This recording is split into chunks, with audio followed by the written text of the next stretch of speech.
အခုရွှေဈေးကြတာကိုမြင်ပြီးတင်ရောရွှေဝယ်ဖို့ပြင်နေပြီလားခ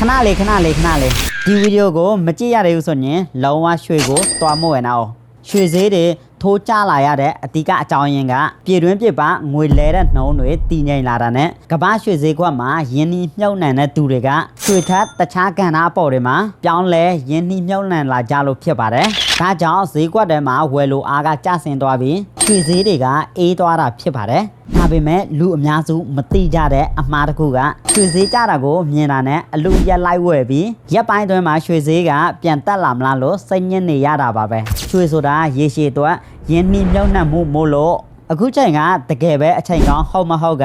ဈေးကွက်တွေရဲ့အလှည့်အပြောင်းပေါ်မှာအများကြီးမူတည်ပါတယ်ဒီဗီဒီယိုလေးကမိတ်ဆွေတို့အတွက်အသုံးဝင်ခဲ့တယ်ဆိုရင် like and share လေးလုပ်သွားပေးဖို့မမေ့နဲ့အောင်နော်တင်တငယ်ချင်းတွေကရွှေဝယ်တော့မယ်ဆိုရင်လည်းဒီဗီဒီယိုလေးကိုတတ်တွဲပြီးတတိပေးတဲ့အနေနဲ့ပို့ပေးလိုက်ပါအားလုံးကိုကျေးဇူးအများကြီးတင်ပါတယ်နောက်နေ့ဗီဒီယိုမှာပြန်ဆောင်ကြမယ်